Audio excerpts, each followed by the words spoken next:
Olá, meus irmãos e irmãs em Cristo Jesus, como é bom estar com vocês neste momento em que podemos ter a oportunidade de continuar meditando na Palavra de Deus.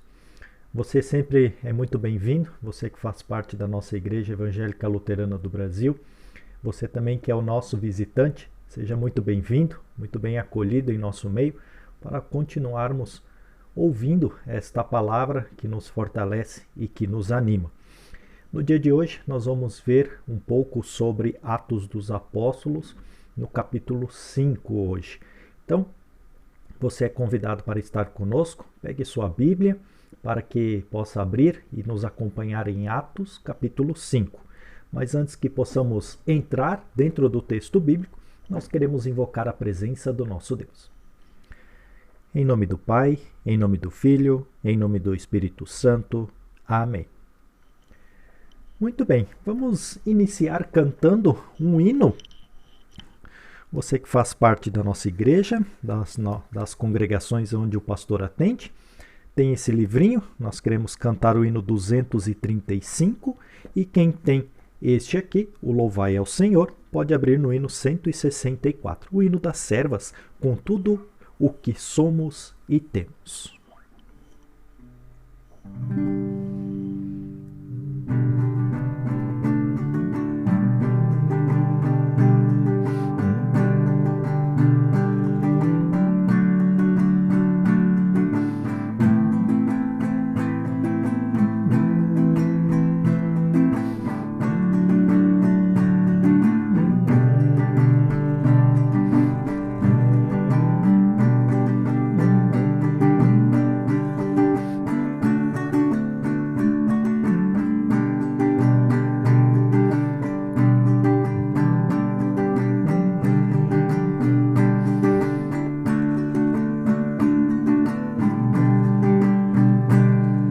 Com tudo que somos e temos, a Ti consagramos, Senhor.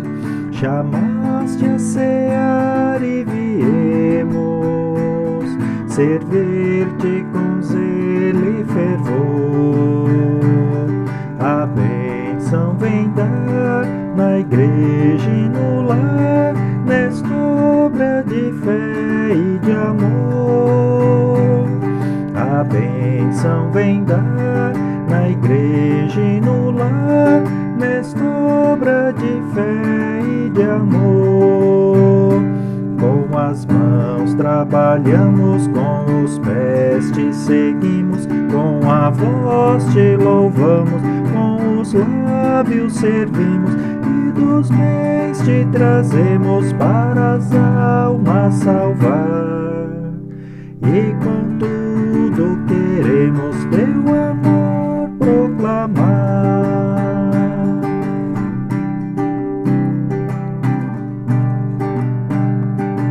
Com tudo que somos e temos, a Ti consagramos, Senhor. Chamaste a cear e viemos servir-te com zelo e fervor. A bênção vem dar na igreja e no lar, nesta obra de fé e de amor. A bênção vem dar na igreja e no lar, nesta obra de fé e de amor. Com as mãos trabalhamos, com os pés te seguimos, com a voz te louvamos, com os lábios servimos, e dos bens te trazemos para as almas salvar. E com tudo queremos teu amor proclamar.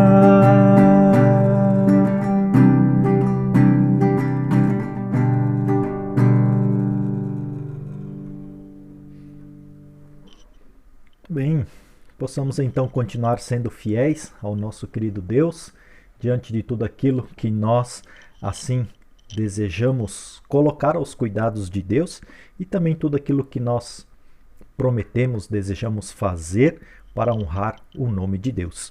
Amém. Muito bom, vamos então diante do nosso texto, Atos dos Apóstolos, capítulo 5, onde nós temos então o contexto de Ananias e Safira. Bem, para nós entendermos um pouquinho sobre este momento, nós precisamos ver o que aconteceu no versículo 36 e 37 do capítulo anterior, o capítulo 4, onde diz assim: Foi assim que José vendeu um terreno dele e entregou o dinheiro aos apóstolos. José era levita e havia nascido na ilha de Chipre. Os apóstolos o chamavam de Barnabé, que quer dizer aquele que dá ânimo. Bem, aqui nós temos um lado da moeda onde um dos seguidores de Jesus, chamado José e conhecido pelos seus irmãos e irmãs na fé, de Barnabé, que quer dizer aquele que dá ânimo, sobre a questão da decisão da sua oferta. Ele resolveu vender um terreno e pegar todo este dinheiro do valor total deste terreno e entregar à igreja, ofertar à igreja para que a igreja continue levando Cristo para todos. Este era um costume que os discípulos ou seguidores de Jesus tinham, conforme está registrado nos versículos 32 a 37 do capítulo 4. Vocês podem olhar um pouquinho melhor depois sobre esta questão de como eles faziam. Eles não tinham muito questionamento sobre si do que poderiam dar ou o que não poderiam dar. A preocupação deles era simplesmente ajudar ao próximo. Ao que dá a entender é que quando viam algum irmão, alguma irmã, ou até mesmo uma igreja em necessidade, eles automaticamente iriam lá, vendiam aquilo que tinham para vender e ofertavam a Deus sem dor no coração. Por outro lado, agora nós entramos dentro de uma história registrada por Lucas, em que Ananias e Safira, ao verem este homem, Barnabé, fazendo uma grande ação, e realmente nós podemos ver que a ação dele foi bem louvável, porque uma oferta deste tamanho realmente dá ânimo para a igreja, para os irmãos. E muitos se motivam em fazer a mesma coisa. De repente, nesta motivação, possa dar continuidade a este ânimo, né? E também um pouquinho para que as pessoas olhem para nós, né? E reconheçam que nós também somos capazes de fazer uma oferta generosa para a igreja. Mas Ananias e Safira são o outro lado da moeda.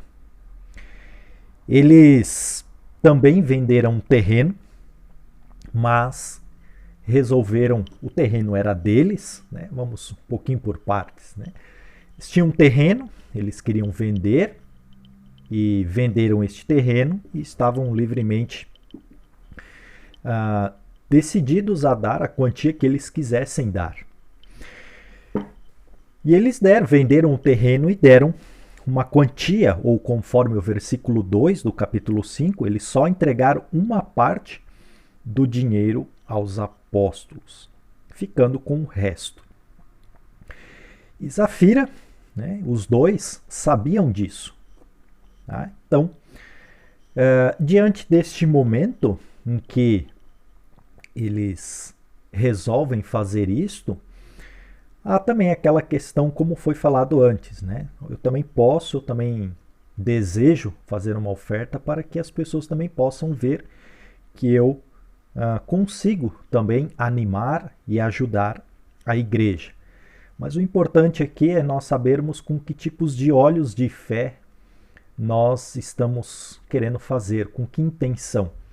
Chamar a atenção, saber que nós somos capazes também, provar para os outros que nós somos capazes, e isso às vezes acaba tirando o foco do propósito da oferta, né? Chamar a atenção das pessoas para si mesmo. E aí nós entramos numa parte em que os discípulos disseram no capítulo 4 e também no capítulo 5, eles vão dizer novamente: nós não queremos servir a vocês, homens, nós queremos apenas servir a Deus. Então também entra um pouquinho deste cuidado de não querer servir a nós mesmos, chamar atenção para nós mesmos, provar que somos capazes, mas sim fazer algo de bom grado, né? Sem que as coisas chamem a atenção para nós, mas que isso possa chamar a atenção para Deus, para o reino de Deus. E ao que parece, diante deste texto, do contexto aqui, Ananias e Safira queriam também chamar um pouquinho a atenção, porque eles viram um homem que deu uma grande quantidade, uma quantidade relevante de oferta, e de repente não queriam ficar para trás.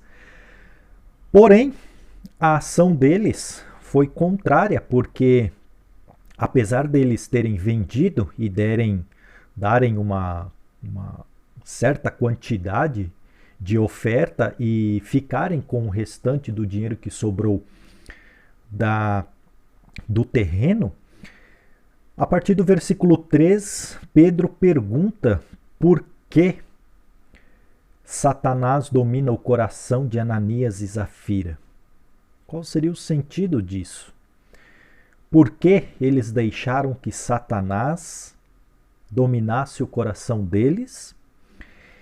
Por que ele mentiu para o Espírito Santo? Por que vocês ficaram com uma parte do dinheiro que vocês receberam da venda daquele terreno? Essas são as perguntas que estão registradas no versículo 3. Olhando para essas perguntas, nós podemos ver realmente a segunda pergunta, né? Por que você mentiu? Ou seja, aqui está uma decisão do coração deles. Ao primeiro momento, eles quiseram ser como José, mas quando conseguiram vender o terreno, eles perceberam que não precisariam ser como eles, porque eles já tinham vendido o terreno, a igreja já estava sabendo que eles estavam vendendo o terreno e que eles iriam então doar este dinheiro. Mas de repente ninguém precisava saber a quantia que foi vendido, e eles poderiam então ficar com uma parte e dizer que este valor ofertado era o valor total do terreno. Bem, aqui então está justamente aquilo que nós passamos em nossa vida diária. Nós aqui estamos falando de ofertas, e quando nós falamos de oferta para Deus, nós nos lembramos daquilo que o apóstolo Paulo fala na carta de 2 Coríntios, capítulo 8, versículo 9,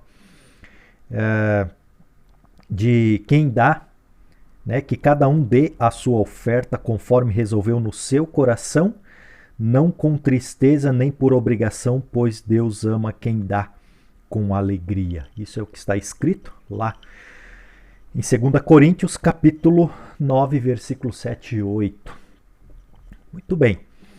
Aqui nós vemos neste sentido. Um filho e uma filha de Deus prometem que iriam ofertar, mas mentiram para Deus, mentiram para o Espírito Santo e assim não cumpriram com a sua promessa diante de Deus. Este é o mesmo sentido com relação quando nós conversamos um pouquinho sobre o dízimo.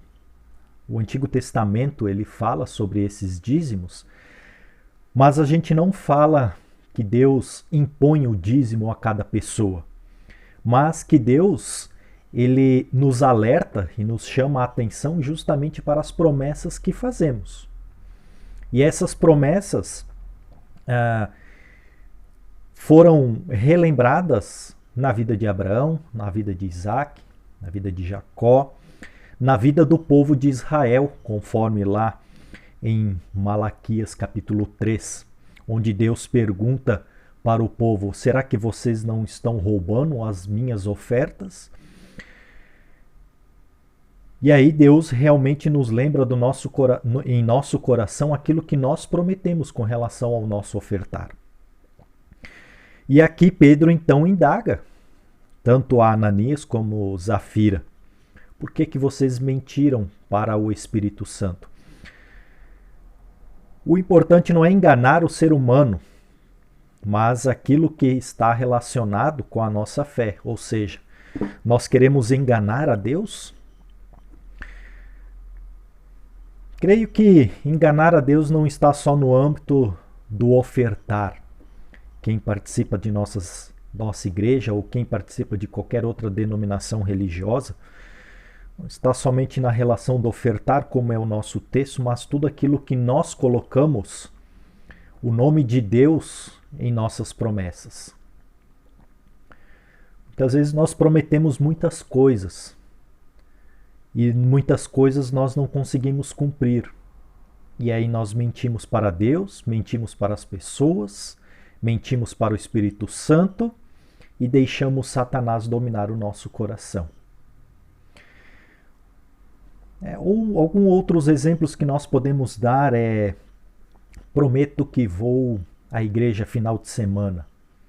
E de repente, algo melhor aparece e você toma a decisão de não ir.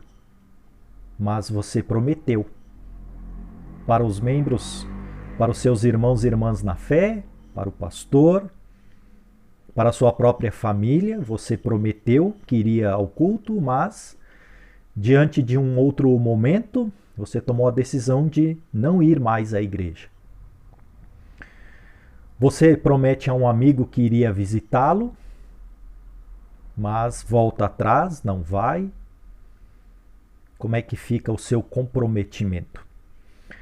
Mesmo que nós não envolvamos diretamente o nome de Deus, mas por sermos filhos de Deus, por sermos chamados, batizados, a fé em Cristo, nós levamos a imagem e a semelhança de Deus para outras pessoas, então Deus está no meio das nossas promessas. E aí nós precisamos olhar carinhosamente para o segundo mandamento: não colocará o nome de Deus em vão. E isso envolve toda a nossa vida com relação às nossas promessas e até mesmo aos deuses que muitas vezes nós criamos, nós desejamos e assim por diante. Então, como isto é muito importante, nós vemos que muitas coisas são perigosas e o que nos assusta, como as pessoas que estavam à volta nessa situação também se assustaram um pouco, ou melhor dizendo, como está registrado nas Escrituras, ficaram apavoradas, é que diante desta mentira de Ananias e Zafira, eles acabaram morrendo.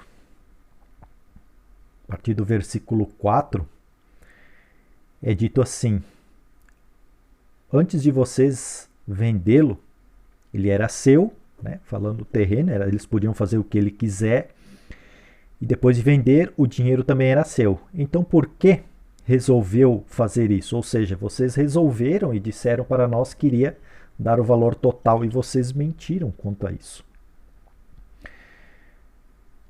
Você não mentiu para seres humanos, como eu disse antes, mas nós realmente, diretamente, nós mentimos para Deus diante das nossas promessas. E aí então no versículo 5, assim que ouviu isso, Ananias caiu morto. E todos os que souberam do que havia acontecido ficaram com muito medo. E então vieram moços, vieram pessoas para levar o corpo de Ananias para ser sepultado. E umas 3 horas depois, conforme registrado lá no versículo 7, a mulher de Ananias então se apresenta diante de Pedro, e aí Pedro faz a mesma pergunta: este valor que vocês ofertaram é realmente o valor do terreno que vocês venderam? E ela mentiu, dizendo que sim, que era. E então Pedro disse: por que você e o seu marido resolveram pôr à prova o Espírito do Senhor. Os moços que acabaram de sepultar o seu marido já estão lá fora, na porta, e agora vão levar você também. E assim que Pedro terminou de dizer essas palavras, ela veio a cair dura no chão. Também morreu. Isto é algo muito apavorante. Isso realmente dá medo, porque seria isso?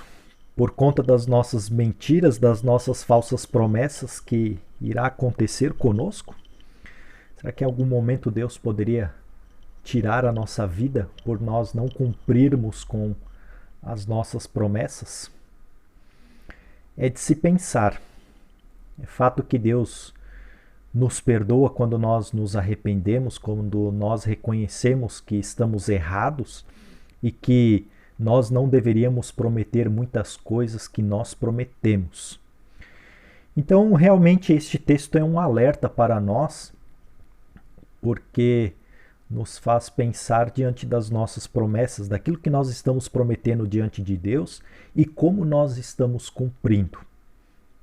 E se não estamos cumprindo direito, então que possamos nos colocar diante de Deus e pedir perdão, e que nós queremos então, a partir deste momento, começar a consertar as coisas, e tomar atitudes diferentes, fazer de forma diferente e começar a prometer diante das condições que nós conseguimos prometer. E não simplesmente dizer, trazer palavras bonitas, de repente para o conforto, para a alegria das pessoas, e não dar importância para isso. Mesmo assim, a partir do versículo 12, diante deste contexto, e de que muitas pessoas ficaram apavoradas por conta disso, os discípulos ainda continuaram a fazer muitos milagres, muitas maravilhas, continuaram a curar, continuaram a levar a boa nova do Evangelho para outras pessoas, continuaram a ensinar sobre esta maravilhosa obra de Deus, de que Deus ama a cada um, que Deus se importa com cada um, que Deus quer salvar a cada um do ser humano que existe neste mundo, e que então muitas pessoas, multidões, ainda continuavam celebrando este momento em que os discípulos falavam da ressurreição de Jesus. Então este é o contexto do versículo 12 ao versículo 16. Dos versículos 17 ao versículo 28, é um contexto bem parecido do capítulo 4 que nós vimos ontem, onde os discípulos foram repreendidos diante do grupo do grande sacerdote, que eles não eram mais para anunciar o Evangelho, falar de Jesus e da sua ressurreição. Então este é o contexto. Eles foram presos, e aqui neste contexto do capítulo 5, os discípulos foram soltos mediante a ajuda de um anjo, que falou para eles que no dia seguinte era para estar na igreja, no templo, continuando a falar da boa nova da ressurreição de Jesus. E a partir do versículo 29 é um contexto, e um texto que nós já estudamos. E vocês podem estar relembrando este texto, do versículo 29 ao versículo 42, lá no dia 16 de abril, o link está lá no Facebook da congregação Igreja Luterana Paz. Então você pode ir lá na data do dia 16 de abril, e aí você pode pegar o link e rever esse texto. E aí você pode juntar esta conversa junto com aquele texto que nós conversamos, que seria este do versículo 29 ao versículo 42. Então, irmãos e irmãs, este é o texto que nós queríamos conversar um pouquinho no dia de hoje. Esta importância, não só abrangendo a promessa que nós fazemos a Deus com relação àquilo que nós podemos ofertar a Deus para ajudar a nossa igreja a continuar anunciando este maravilhoso evangelho, para que muitas pessoas venham a se converter primeiramente a Deus e depois serem incluídas em nosso meio, em nossa igreja, mas com relação às promessas que nós fazemos fora daquilo que prometemos a Deus diante das nossas ofertas. Então, prometer a Deus envolve tudo, envolve toda a nossa vida, todos os nossos compromissos, seja dentro da igreja, seja dentro do trabalho, dentro da escola, dentro da família, dentro da sociedade. Como nós estamos cumprindo com as nossas promessas diante das pessoas e principalmente diante de Deus. Este é o marco do capítulo 5, na qual especificamente nós queríamos conversar um pouquinho, do versículo 1 ao versículo 11.